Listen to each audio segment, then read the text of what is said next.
three things we're talking about today. We're going to evaluate functions, which all of you have seen before. We're going to talk about domain and range, and we're going to talk about zeros. Let's jump in and start with evaluating. Example number 1, f of x is equal to 2x squared minus 4. Evaluate the following. This is our equation. F of x is really just y. So it's just saying y equals. If you prefer y, write a y instead. When we look at A and it asks us to find f of 5, what that is telling us is that 5 is your x. And when it says f, it wants to know what is y. So it's saying x is 5, what is the y that goes along with it? And so you're going to use your equation. We have 2. In place of x, we're going to put a 5. When I go to evaluate that, order of operations, what do I have to do first? What? Square the 5, the exponent. So this is going to be 2 multiplied by 25 minus 4. So we get 50 minus 4, which is 46.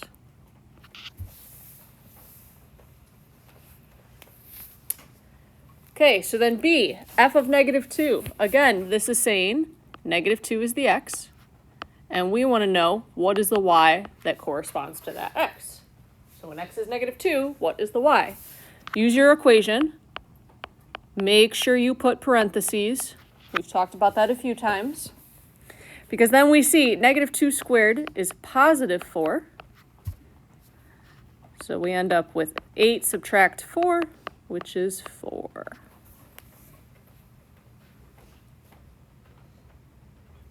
Does that seem familiar? Yeah? Good. Okay, C. This one is a little bit more confusing because in parentheses we have an x. So in place of x in our equation, we are replacing it with x plus 2. And we're figuring out what the output is. So we're going to use our equation. In place of x, we're going to put x plus 2. So we're replacing x in the equation with x plus 2. Ideas on where to go from here. You guys already told me I need to square first. How would I approach squaring x plus 2?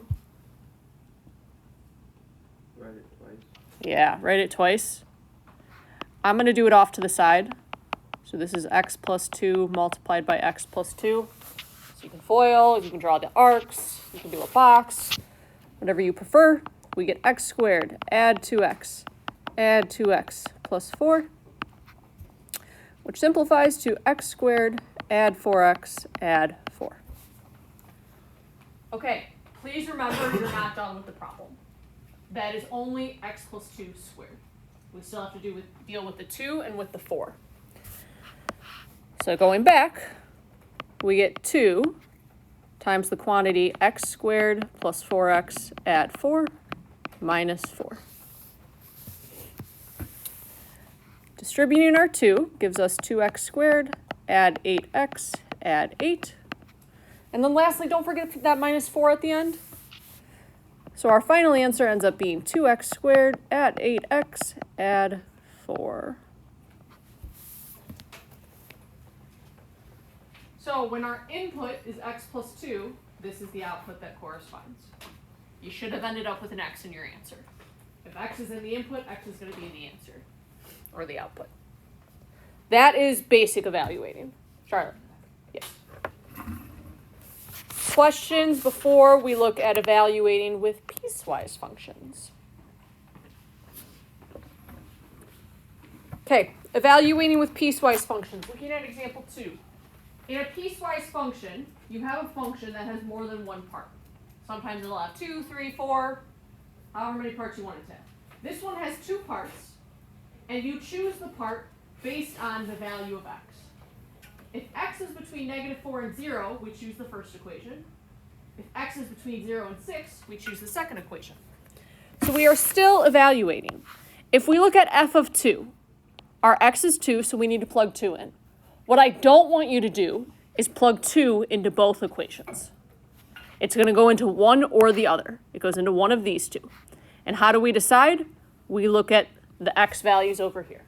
So we have to figure out, where does x equal 2 fit? Does it fit in the top domain? No. Does it fit in the bottom domain? Yes. So we use that equation. So we'll do -3 times 2, which gives us -6. I will tell you on your quiz, if you give me 2 answers, if you take 2 and plug it into both equations, you're not going to get any credit at all. You need to know it's only 1. If I go on to B, where am I plugging in 0? Top equation or bottom equation? Top equation. Top equation. 0 is included here, so use the top equation. We get 0 plus 2, which is 2. Take 20 seconds, please, and do C and D. Zoe, for C, f of -3, which equation did you use? And what did you get? -1. I agree. Kenny, D, top or bottom equation? Bottom. And what answer did you get? -2. Great, thank you so much. That is evaluating. Are we comfortable evaluating before we switch gears to talk about domain and range? Yeah? Okay, questions on evaluating? Okay. So, next thing, domain and range. We're given 2 equations and we need to be able to find the domain and the range. Here's what you need to remember. Domain is all of the x values. You are going to picture building walls around your equation. Your range is all of the y values, and you're going to picture drawing a floor and a ceiling on the graph. That doesn't make a whole lot of sense without seeing a graph, so let's just jump in and do example A. Y equals 3x minus 4. I find that most of you do really well with domain and range when you have a graph. 3x minus 4, do we know what that would look like? At a minimum, what the shape would be? A line. If we have just a plain x and a plain y, this is going to be a line. So, it doesn't really matter exactly how we draw this, but give yourself a line. And then we want to know what is our domain and what is our range. So the question with domain, can we put a wall on the left that is going to contain the graph? Is there anywhere we can put a wall that will contain the graph? No, it's going to keep going forever. Can we put a wall on the right that will contain the graph? No. So our domain goes from -infinity to +infinity. X can be any value that it wants. For our range, we need to put a floor and a ceiling. Can we ever put a floor that will contain the graph? No. Ceiling? No. So our range then, same thing, -infinity to +infinity.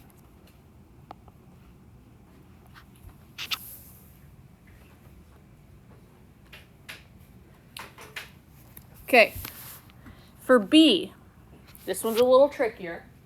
What would the shape be if we were to graph this? Parabola. Okay, x squared tells us it's going to be a parabola. I will tell you in this case, we do need to pay attention to this -3. Anybody know what that will do to the parabola? How it will move the parabola? Down 3. Down 3. Very good. Thank you. So here's what we're looking at. A parabola that moves down 3. I forgot to ask. Audrey, which way is this going to open? Up. So positive 1x squared is going to move up. Like Eddie told us, it moves down 3. So this is what we're looking at. And then we need to know what is our domain and what is our range. Okay, for domain, again, we're asking ourselves, can we put walls on either side? Can I put a wall on the left or right that will contain the graph? No. This part on the left side, it's going up, but it's also going left forever. It's just going left very slowly. This part is going up, but it's also going right forever, just moving right very slowly. So our domain, -infinity to +infinity. Okay, range. Can we put a floor or a ceiling to contain our graph? Yes, what can we put and where? -3. Eddie, is that what you were going to say? Thank you. Yeah, we can put a floor here at -3. No ceiling, though. So what that tells us is the lowest y value we will have is -3, because there's a floor there, and then it keeps going. Infinity gets a parenthesis. What about that -3? Bracket. What does the bracket mean? It can't go lower or higher. Not quite, but thank you. Adam? That it includes -3. That it includes -3. Thank you. Questions for me? Okay, last two domain problems are C and D. For these, a lot of us probably don't know what those graphs look like. This is where I need you to have a graphing calculator. So if you have your graphing calculator, take it out. What we're going to do is we're going to graph both, then we'll talk about domain. Okay, so these are the two graphs that we should have that we just got off of the graphing calculator. For C and D, you are only doing domain. For C, we're worried about those walls on the left and on the right. On the left, we have a wall at -7. So our domain starts at -7. There's no wall on the right side. The graph just continues to the right. So we go -7 to infinity. You don't even have to do range. All I wanted was domain.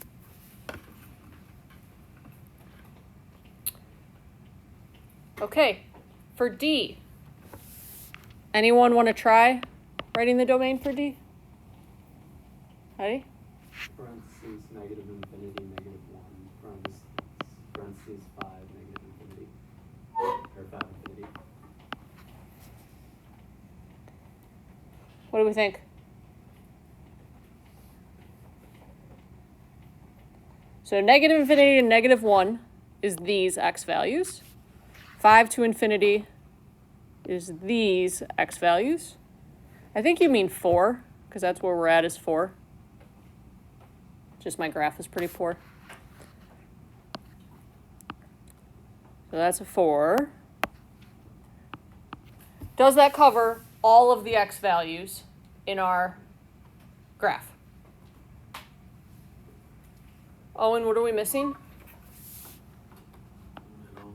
The middle part, this part, which is -1 to 4.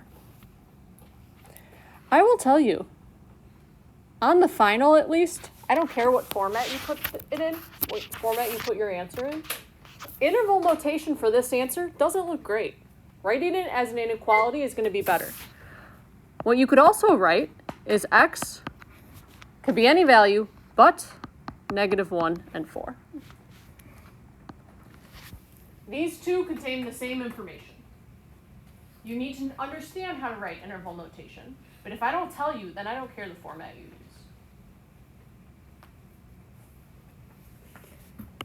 Real quick, I need another 2 minutes.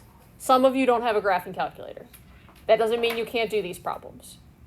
If you don't have a graphing calculator, what you'd have to do is you've got to look at your x value, or where x is, and figure out what needs to be true about it. So if we're talking about a square root, we take the square root of 0 and positive numbers. What that tells us is whatever is underneath that square root has to be at least 0. When we solve this, we get x is greater than or equal to -7, which is exactly what we did up there. If you were doing D without a graphing calculator, you have a fraction. What that tells you, or what we know about fractions, is we can't have 0 in the denominator. So our x squared minus 4x minus 5 can't be 0. And we've talked about that. Denominator can't be 0. If we factor, oh.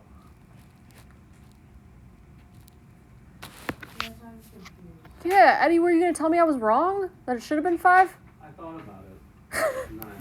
Thank you for just letting me keep going with my wrong answer. Whew. Okay, I'm so sorry. This should be a 5. Oh man, so glad it's Friday. So that gives us the same answer we just came up with. Again though, if you have a graphing calculator, just graph it.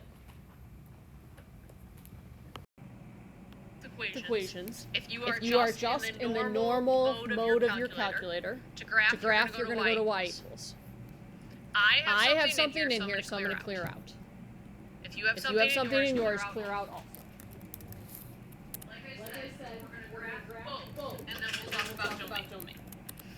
Okay, so the first one is the square root of 7 plus x. So you're going to do the square root and then type in 7 plus x. What I normally do afterwards is hit zoom and the number 6, which just resets the calculator.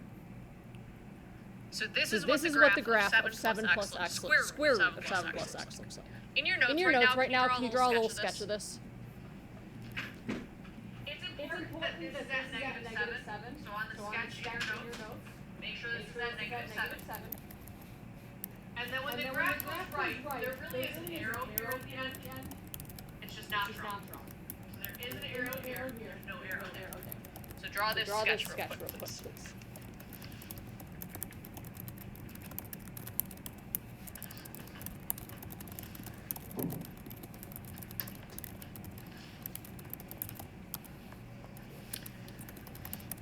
Okay.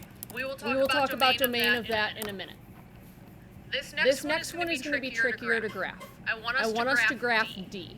So what you're going to do, go back to y equals, clear out whatever you have, and then it's a fraction. It's 1 divided by. What is most important here is that your denominator is in parentheses. So the whole denominator should be in parentheses. We get x squared, subtract 4x, subtract 5, and end the parentheses. And then again, my preference is to hit zoom and the number 6. You good? For sure. Okay. The graph looks a little bit funky. And if you have an older calculator, your calculator might not do the best job graphing. Do we know what's happening here? What's going on there? Audrey? Okay. Yes.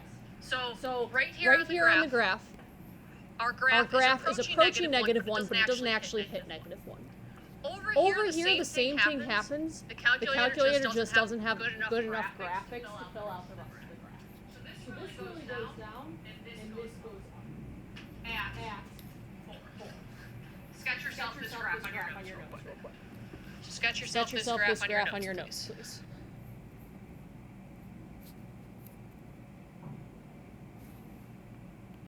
Last topic we need to cover today is how to find the 0 or zeros of a function.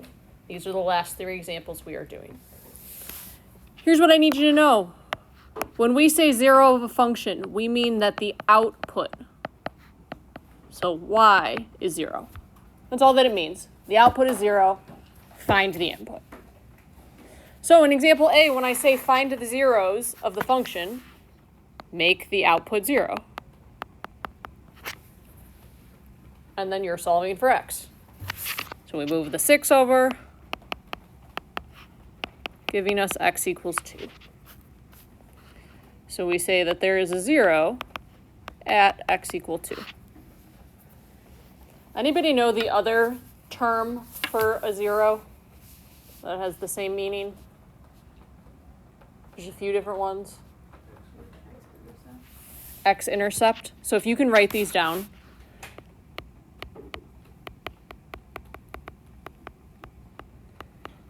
There's one more.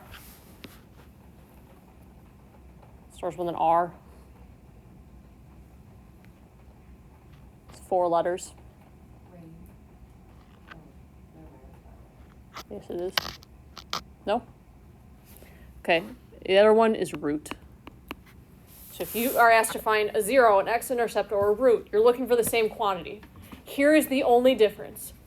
If you are asked to find an x-intercept, it has to be written as a point. So the x-intercept is the point 2, 0. So that's the only difference. Same number, just an x-intercept needs to be written as a point. B, same idea, make the output 0.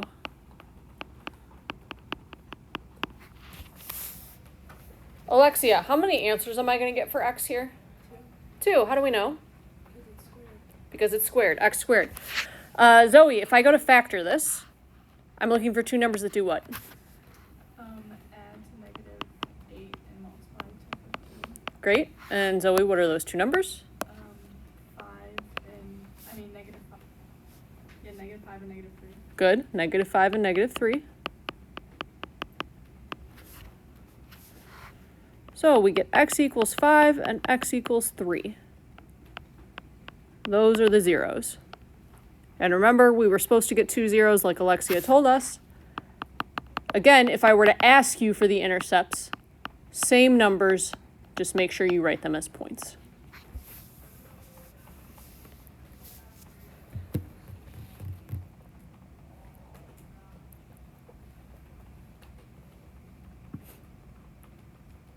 Okay. Last example, C, find the zeros. We're going to make the output 0.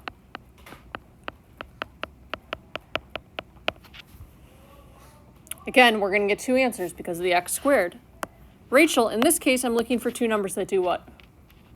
Multiply to -30 and then add 2. And what are those two numbers?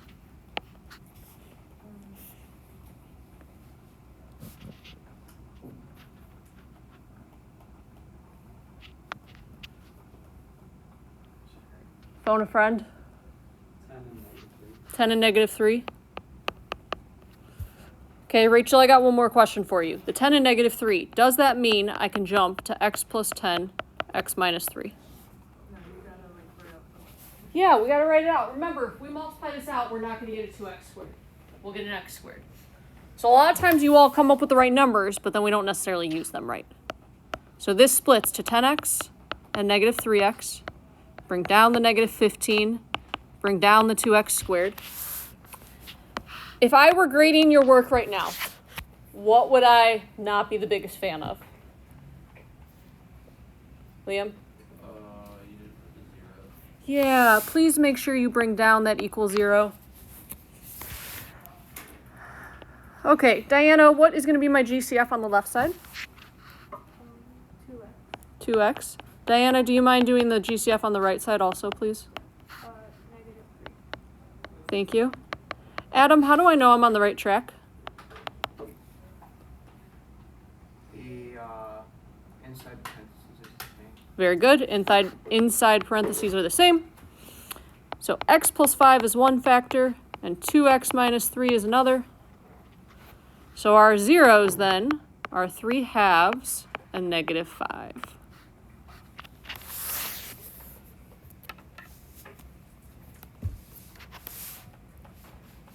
And that is zeros. Questions for me on anything we've done? No? Nothing?